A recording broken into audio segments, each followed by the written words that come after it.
The ballroom fell utterly silent. 300 candles guttered as one, as though the very air had drawn breath and held it.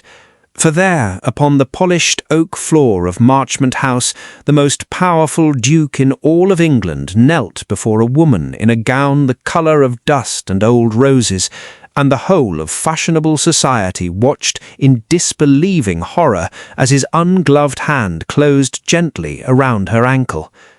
No one moved, no one dared even to whisper, but to understand how Miss Honoria Vale came to be standing trembling in the centre of that glittering crowd, with the Duke of Ravensworth kneeling at her feet, we must return to the beginning of that fateful evening, and further still, to the quiet desperation that had brought her there at all.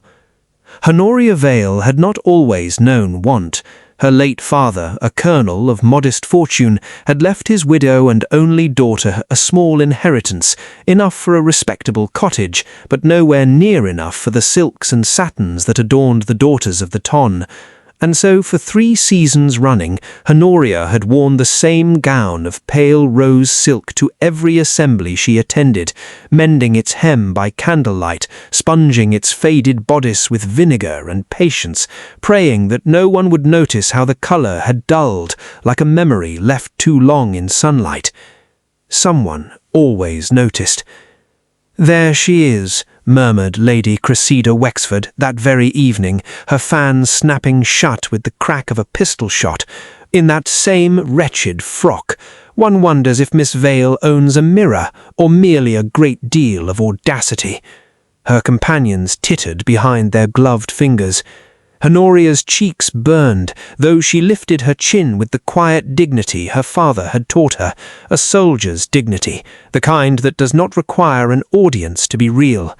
Still, beneath her composed countenance, a familiar ache settled in her chest, the particular humiliation of poverty worn in public, where every rustle of another woman's silk seemed a small, deliberate cruelty.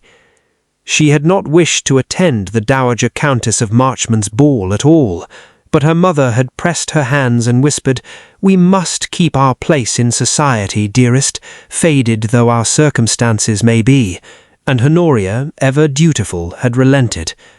It was nearly midnight when the murmur swept through the assembly like wind through dry leaves. The Duke of Ravensworth had arrived. Leander Fairfax, Duke of Ravensworth, was known throughout England not merely for his staggering fortune, nor for the broad shoulders and grave, unreadable countenance that made debutantes forget their carefully rehearsed conversation, but for his famous indifference to it all. He noticed Honoria almost at once, not because she sparkled, but because she did not try to. While other ladies preened beneath the chandeliers, Honoria stood near the cold draught of the terrace doors, watching the dancers with an expression of such wistful, unguarded longing that the Duke found himself crossing the entire length of the ballroom before he had quite decided to do so. "You are not dancing," his voice low and unexpectedly gentle for a man of such forbidding reputation. "I had not been asked, Your Grace," she replied, startled into honesty. "An oversight I intend to correct." The whispers began before the first measure of the waltz had even concluded. A duke, the most eligible, most sought-after duke in the kingdom, had chosen of all the bejewelled and beribboned ladies present, the faded bare Miss Vale. Lady Cressida watched with narrowed eyes, her ambitions for her own daughter curdling into something far more dangerous than envy. "Mark me," she hissed to her companion, "that little nobody means to trap him. A faded dress and a tragic countenance. It is the oldest trick employed by fortune hunters since Eve first eyed the apple." The accusation spread through the ballroom faster than candle smoke, each retelling more scandalous than the last. By the time the second dance concluded, Honoria could feel the weight of 100 judging eyes, could hear the word impropriety hissed behind fans, could sense the precarious nature of her own reputation crumbling beneath her slippered feet.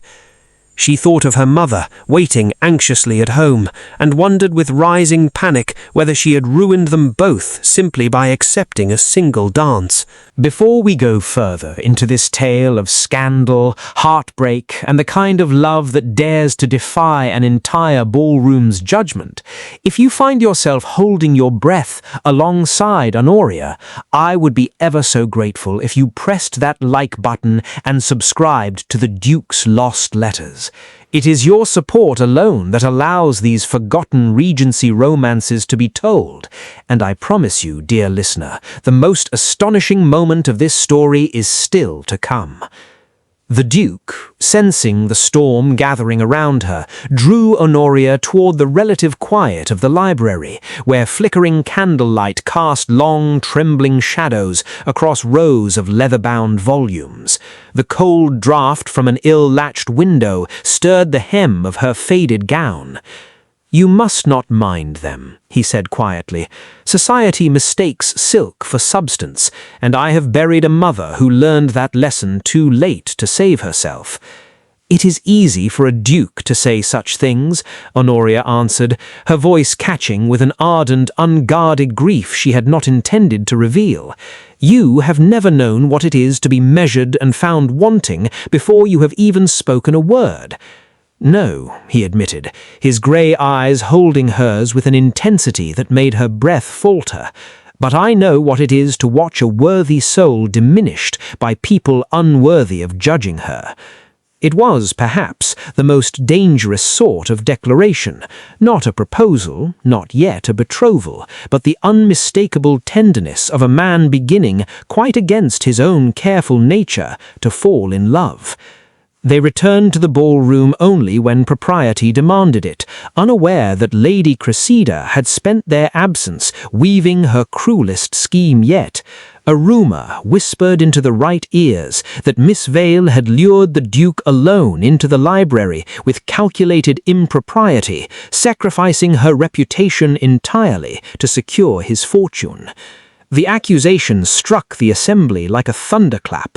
Mothers drew their daughters away, matrons exchanged scandalized glances, and Honoria, mortified beyond speech, turned to flee the very ballroom that had once promised her a single evening's grace, only for her slipper ribbon, worn thin from years of careful mending, to give way entirely beneath her hurried steps.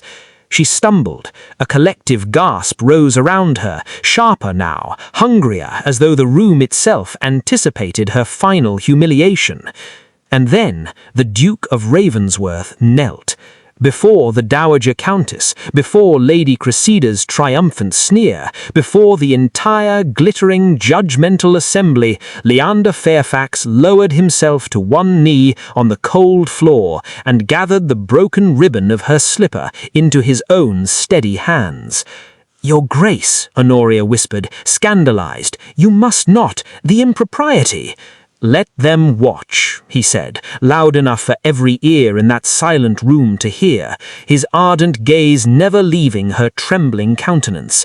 "Let them see a duke kneel before the only woman in this room who never once pretended to be something she was not. I would rather mend 1,000 broken slippers at her feet than dance with every counterfeit heart in England." He tied the ribbon with the same careful tenderness one might offer a sacred vow, then rose and faced the stunned assembly, his voice steady with quiet fury. "I have heard the rumors circling this room tonight, and I name them for what they are, falsehoods, spoken by those too small of spirit to recognize true worth when it stands before them in a faded gown." Lady Cressida's composure shattered into stammering silence. The Dowager Countess, ever attuned to the shifting winds of society, smiled approvingly, and within moments the very voices that had condemned Honoria began, with the breathtaking hypocrisy of the ton, to murmur their admiration instead. But Honoria scarcely heard them. She saw only Leander, kneeling once more, not to mend a slipper this time, but to ask before all the world for her hand in marriage, betrothal offered not in whispered privacy, but in glorious, unguarded daylight for every soul to witness. She said yes before he had even finished speaking. And so the faded rose silk gown, once mocked by every glittering eye in that ballroom, became, in the retelling that swept through London's drawing rooms for seasons to come, the very dress in which a duke had knelt, and a quiet, dignified heart had finally, unmistakably won.